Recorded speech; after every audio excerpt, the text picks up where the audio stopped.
Perspectives on Priesthood Authority after Joseph Smith. This presentation compares the Salt Lake City headquartered church to the reorganized church in Independence, Missouri, formerly known as RLDS. It now goes by a different name.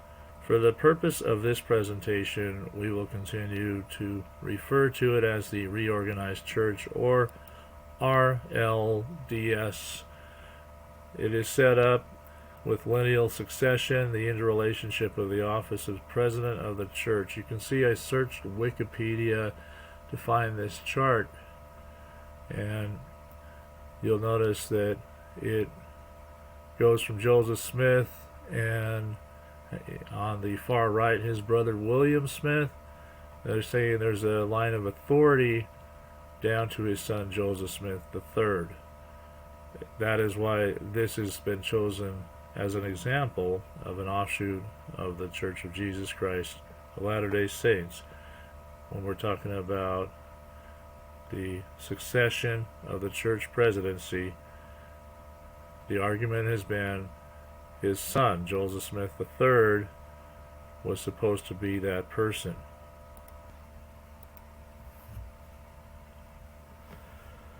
The keys of the priesthood.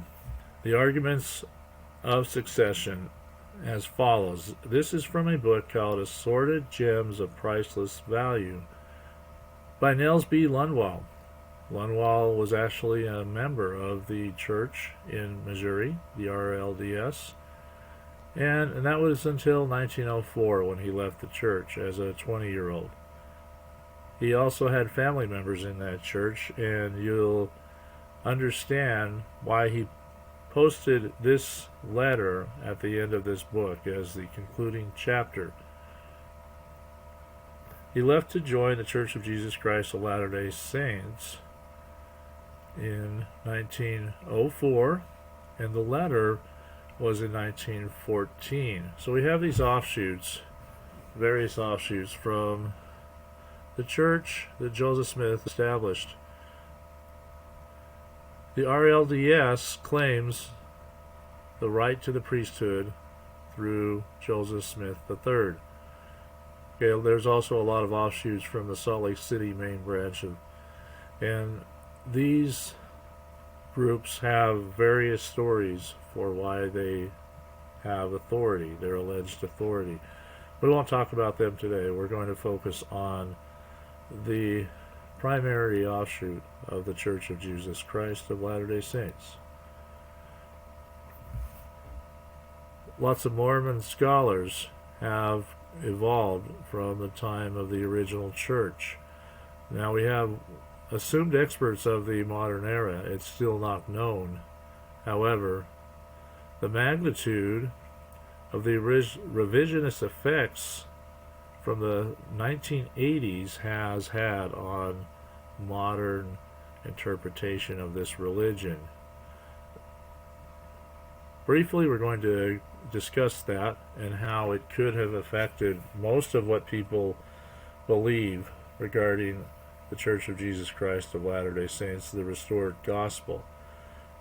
Early leaders referred to it as Mormonism, as did their critics.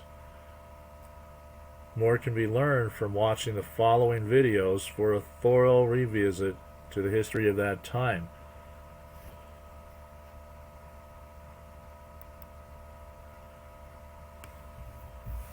Who was the forger? So, clarification on who Hoffman was. The man in the previous charts, as you see, he spawned many of the current modern scholars, probably most of them. The Hoffman-influenced era of modern scholars started in the 1980s and continues today. Here's a couple of videos you can look up on YouTube and get more of the story on who was this person. That is the modern scholar who spawned many of these new experts on the Mormon religion. So leaving the reorganized church, this is a reply dated in Bozeman, Montana, April 17, 1914, from Nels B. Lindwall to Elder J. H. Wells. He begins by reading the letter. I have before me the notice you sent to me by the hand of Mr. William Murray, which notice reads verbatim as follows to Nels B. Lindwall.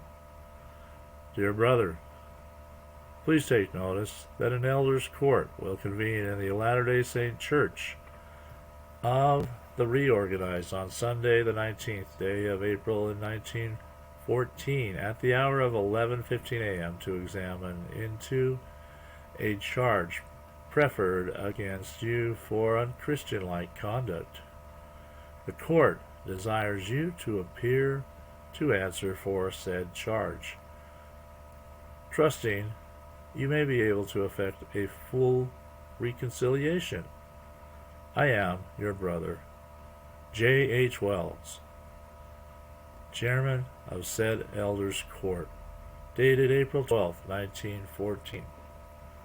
You'll tell immediately the reaction Nels Lindwall had to this letter, and it's quite a long letter. I'm going to go through parts of it, excerpts of it, mainly the start of it.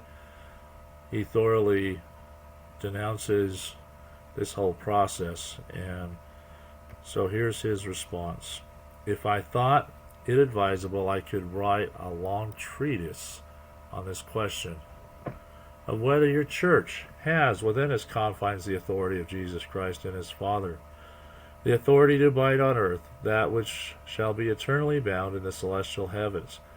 I do not care to go into a full discussion in the matter, for I realize as well as you yourselves do that, quote, to convince anyone against his will is of the same opinion still. I am of the opinion that no matter how much evidence man, angels, or the Lord could produce to show you that you are not in the right channel, you would not follow the dictates of that evidence, but would, quote, argue still, though vanquished. Anyone searching for light and inspiration does not go around the country with a chip on his shoulders. And it is equally true that anyone having different notions of the gospel or any other subject does not have to challenge the other fellow, who has conscientious beliefs of his own, to a debate as a means of determining whether he is right or wrong. I have seen enough of the ministry of your church to ascertain for myself, at least, that they do not possess the qualifications of a debater. To consider the motives and feelings of the other person is out of the question with them. Of course, you may question this, but I can name several persons whom I have heard put forth their biliousness. To be candid with you, the vast majority of the ministry in your church are first-class jack carpenters, who have been in the wrecking business so long that they do not know how to build up, and of course have not the spirit to build up. I could produce evidence as to how the conduct of those who have had charge of the people belonging to the reorganization in this valley has been in the past. All along the line, the people have desired spiritual food, and you so-called elders have always made it a point to give them a serpent. You yourselves can be the judges as to whether you belong in that class named in the following sentence. Who then is a faithful and wise servant, whom his Lord hath made ruler over his household, to give them meat in due season? You will notice that it says in due season. It wouldn't help a man very much who had died of starvation to offer him food after his heart had ceased beating. I joined the Church of Jesus Christ of Latter-day Saints on July 24th, 1904, and consequently have not been a member of the reorganized church for almost 10 years. You can see the consistency of England making a man pay poor tax who has been a citizen of this country 10 years and is subject to the rules of this country. Of course, there is supposed to be a law and order in all things. But I hesitate to say whether you have exercised charity or leniency with me. For lo, these 10 years, if you had been so orderly about these trials in 1860 and had given the 20,000 and more people who did not join your organization a trial on the ground of apostasy, as you are probably doing with me at this time, and had placed wreaths on the 150 faithful members around the vicinity of the Yellowstone and Loris branches, etc., a semblance of authority would have been manifested. In deciding about this question of authority, I read the books published by the other fellow as well as by us. I thought that the other fellow would surely be able to give me a truthful and straightforward statement as to what he believed, so I would not have to rely on the jaundiced opponent who made white appear black. And I thought that as my salvation was a personal matter and that I alone would have to answer to my Maker for my free agency, and after considering the extent and sacredness of the work that God ushered in through his prophet Joseph Smith, after considering all of these points and others as well, I thought that I had better do my own thinking and not let you do it for me. Now, gentlemen, don't feel worried about me. As I said to Mr. Gomaris in the former epistle, I enjoy 3 meals per day. I eat and sleep regular. My mental capacity has not been impaired since I left the reorganization, and everything looks as if the Lord has not yet turned me over to the buffeting of Satan, and I do not expect that he will after April 19th, 1914. So don't let me disturb you in any action or step you may see fit to take. With your permission, I would like to present a few things that have a bearing on my decision to change masters.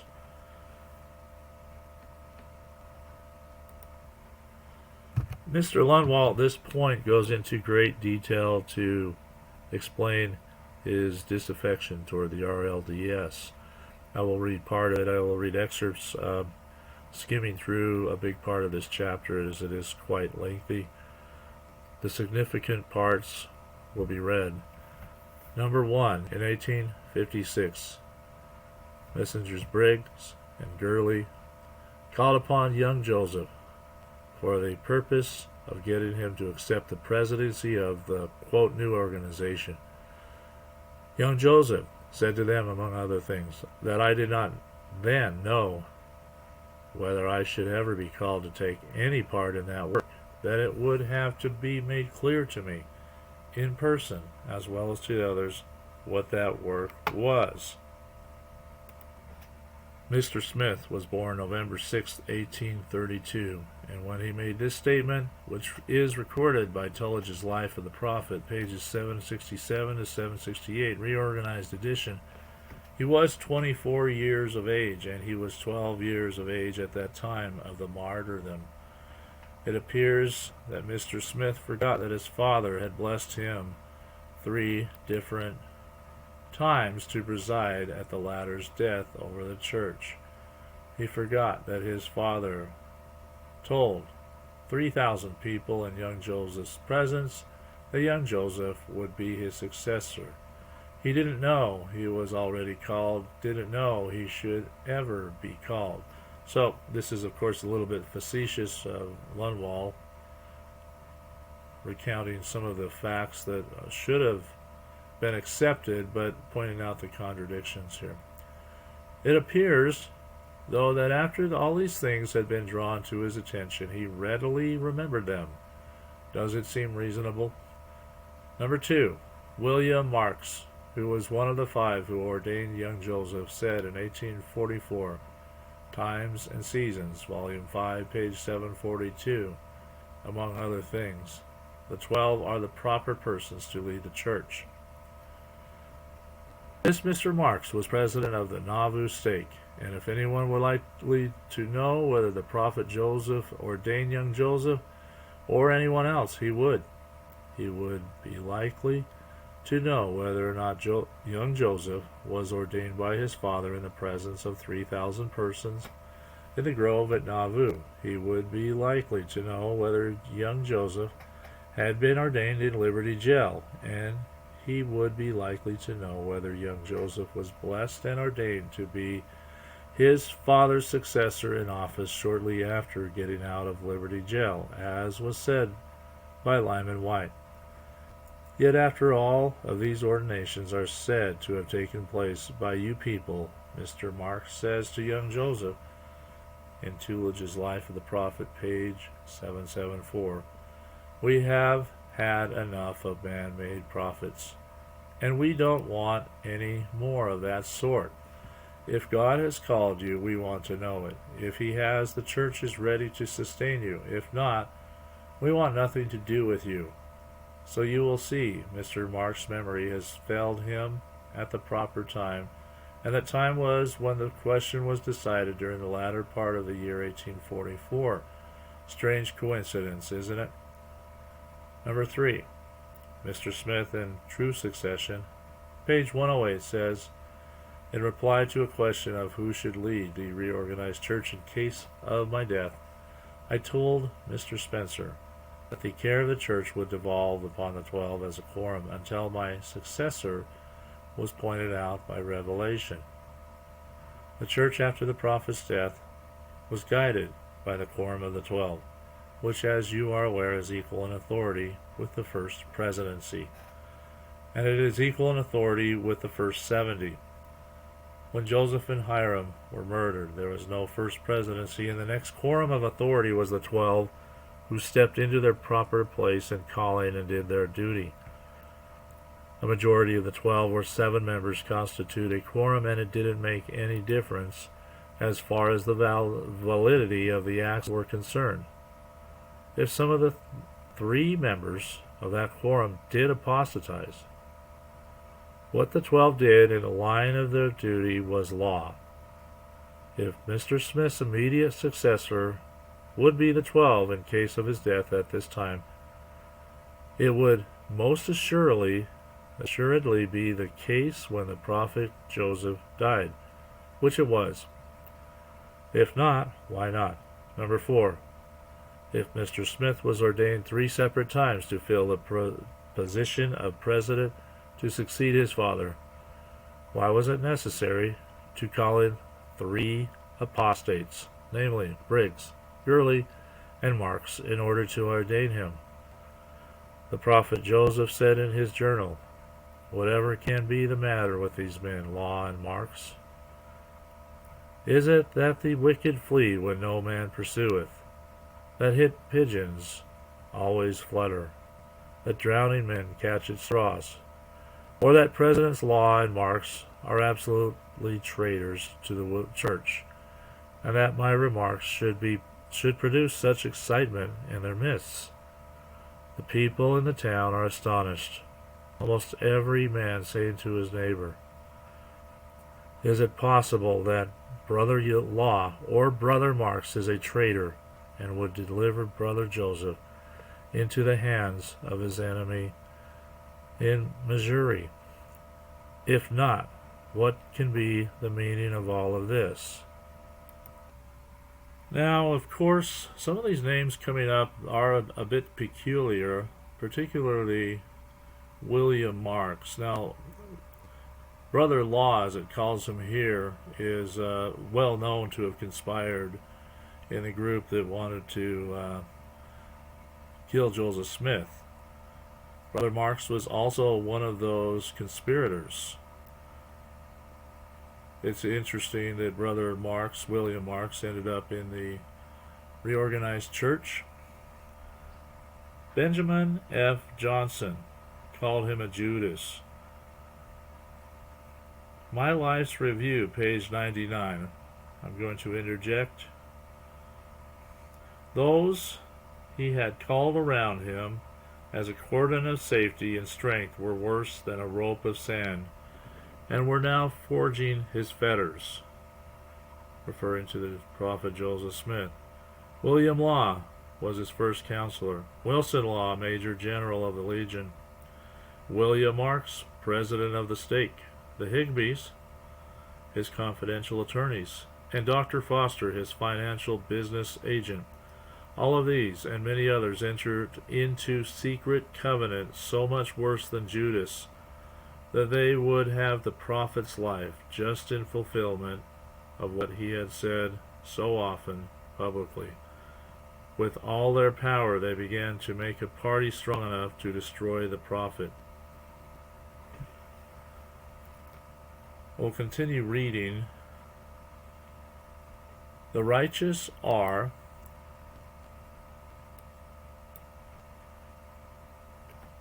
bold as a lion. It goes without saying that Law was a detestable traitor and betrayer. And he no doubt is serving a wholesome sentence at this time in hell. I think that this is common ground upon which you and I can stand. Now about Marx. I'm going to interject here. Marx is also one of the conspirators that plotted to take Joseph Smith's life, but this didn't come out until later. He actually helped transport Joseph's and Hiram's bodies from the mansion. Going back to what Joseph Smith said, you see, the prophet mistrusted him as he did the traitor Law. Did Joseph have the gift of discernment, or was he a fallen prophet as you people claim he was? Marx left the 12, joined Strange's church at Vorey, and he upheld Strange as president of this church, prophet, seer, revelator, and translator with our faith and prayers. This goes on to detail some of the other actions of Mr. Marx, including the motion to uphold Strange, and he eventually joined John E. Page's organization. After staying with Page's organization a short time, he at last landed in the new organization. So Marx kind of bounced around a bit. This new organization was later called the Reorganization. This reorganization has of late been called the Reformed Church, and if one will but read a little of its history, he will agree that it has been reformed several times, out of worn out and cast away garments. In True Saints Herald, Volume 4, Number 10, page 158, is the following. Whenever individuals claiming authority under the church as organized by the first Joseph become members of any faction, they immediately become divested of all authority except that received from the faction. Now, the Honorable Court, what do you think of Mark's authority to ordain Joseph to the position and priesthood that was given to Joseph the martyr by Peter, James, and John under the instruction of Jesus Christ? For you know that the reorganization received Brother Marx into the church on his original baptism and original ordination. 5b. Now Mr. Gurley. In 1845, he was made the senior president of the 21st Quorum of 70, as the reorganization does not recognize any quorum over the 7th Quorum of 70. This ordination, according to them, was not valid. He received his endowments in the Nauvoo Temple, was a fair weather friend when the Exodus took place in 1846. He left the church, became associated with Strange, for according to the Vorey record, it was moved and seconded that Zenas H. Gurley be appointed to preside over the branches in western and southern Wisconsin west of Vorey by judicial appointment.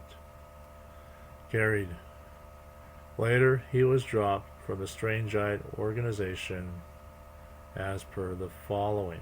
Zenas H. Gurley, also priesthood taken from him. Mr. Gurley was one of the first five, or one of those five, who ordained young Joseph, including William Marx. And after belonging to the reorganized church for a time, he left them, as also did his family. But he came into the reorganized church on his original baptism and ordination. But how about this statement? Whenever individuals claiming authority under the church as organized by the first Joseph become members of any faction, they immediately became divested of all authority except that received from that faction. Now, Mr. Briggs. After the Exodus, Briggs joined Strange and labored quite extensively in that organization. He organized the Waukesha branch of Strang's church. He was ordained a high priest by Strang. Briggs joined William Smith's church in 1850 and was an apostle in that organization. In 1852, he joined with Zenas H. Gurley, and these men organized the, quote, new organization. Mr. Briggs was also received in the reorganization on his original baptism and ordination. After staying with the reorganization for a short time, Briggs left them.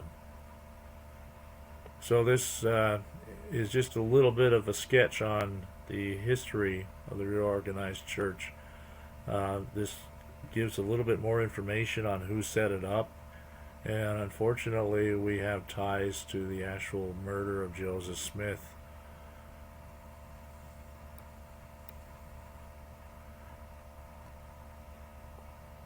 I consider that this quotation needs no comment.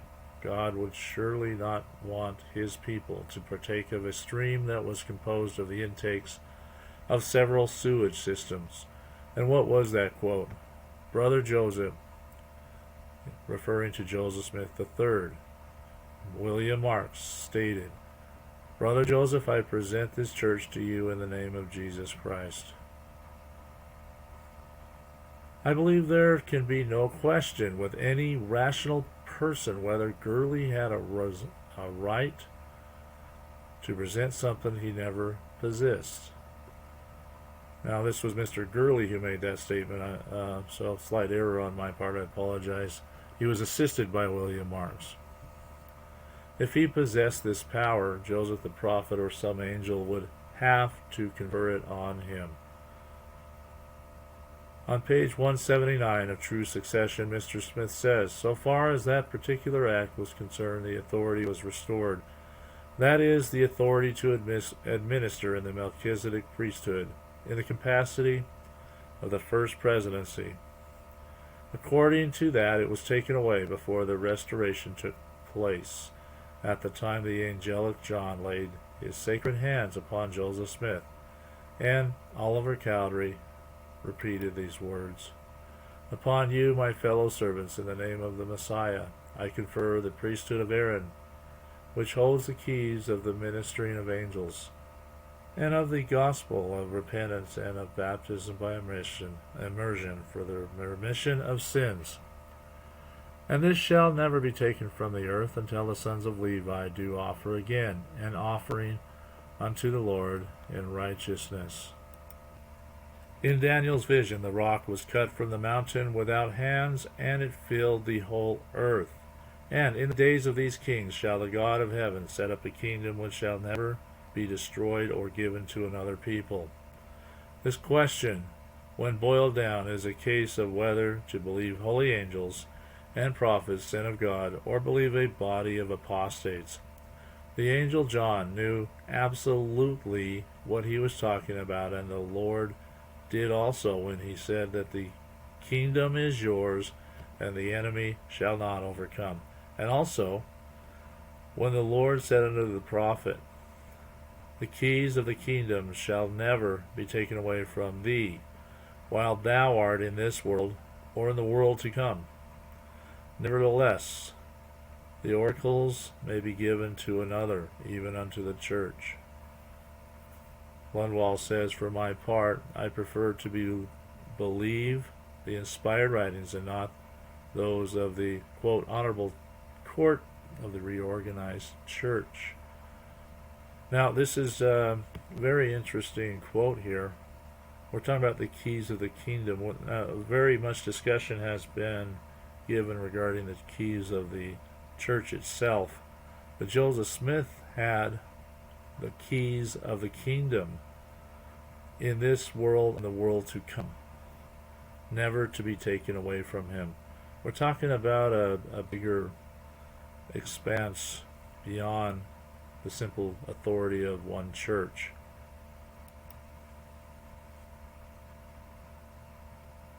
Page 374, more from Mr. Lundwall. Now, at this point, I'm going to skip through this because it's very much piling on his repudiation of this church. Some of that is referring to claims of the time. There is one thing certain: if the dead are rejected, Elijah's coming to the Kirtland temple was all in vain. This is in reference to a claim that it needed to be done by the time that temple was completed. And in other words, all the billions of spirits that inhabited the spirit world, all who have ever lived or are living or will live in the future of the earth, are supposedly lost and rejected because a temple was not completed in quote appointed times. That was one of the teachings of the RLDS at that time. Mr. Lundwall says there are dozens of other points I could take up if I had a mind to do so, but this letter is already lengthy, agreeably. The above are what might be called negative proofs, which had a tendency to repel from the reorganizations. There are many things which, etc. I speak for myself as well as my brother when I say that we are out of the reorganization to stay. Now here he explains a little bit more about his sister and his mother, who is obviously troubled that they are still in the reorganized church, making it clear why he went to such efforts to denounce them. To go back to the reorganized church at this time would be equal to denying that the sun shines when it is seen in the heavens. There are two living in this family who have mild and lovely dispositions, whose spirits are of the choice ones who stood before God in a primeval state and rejoiced with all the rest that their spirits should have an opportunity to take onto itself a tabernacle and experience the pleasures and sorrows necessary for its development, so that it could come in the due time of the Lord into his presence again, and receive grace for grace, a little intelligence and power at a time, until it should receive a fullness of glory. I refer to my mother and sister Ellen. It is my firm belief that they too shall come into the true fold before they pass into the paradise of God. Those who have died in this family are entirely out of the jurisdiction and influence of the reorganized church. They too were good and lived long enough on the earth to form character. I am glad to say that the necessary work be performed for them and temples erected for that purpose, and which work I have testimony is acceptable to God, whether it is to the Josephites or not. Their spirits are in a place where they can receive instruction from unadulterated sources. I do not care to write further, but I want you to know that my thoughts, acts, and my motives are known to me and to God, and I am the only person who will make a reckoning of them. Very truly yours, N.B. Lundwall. This little article gives a lot of insight and actually teaches a little bit about the history of the reorganized church, and also can be applied to other offshoots as well, talking about how the authority lies with the main branch. Many lessons about leaving the church, feeling like they are controlling their minds, and of course the grief of his mother and sister still being members of that church.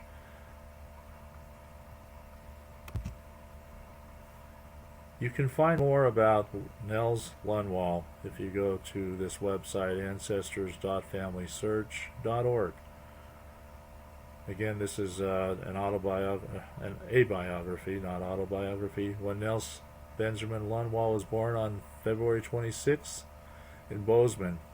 His father, Martin Lundwall, was 41, and his mother, Hannah Larson, was 38. He married Maud Melissa Haskins on the 11th of August 1909 after he left the reorganized church in Bozeman. They were the parents of at least 2 sons.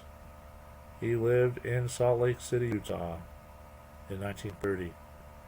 Lundwall died on the 24th of March 1969 in Salt Lake City at the age of 85. Here's a picture of the Lundwalls, and it appears Nels Lundwall is in the back center.